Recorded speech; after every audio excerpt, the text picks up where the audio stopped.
પણ કેટલી બધી મર્યાદાઓ સાથે રામ પણ બગીચામાં ગયા, સીતા પણ ગયા. એટલે બગીચામાં જવું એ કોઈ પાપ નથી હો. પણ રામ અને સીતા ક્યારે ગયા?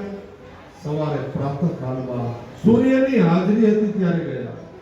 આજે અમારા મોટા મોટા સિટીમાં સદગ્રહસ્થો બધા બગીચામાં જાય છે, પણ સૂર્ય અસ્ત થાય પછી.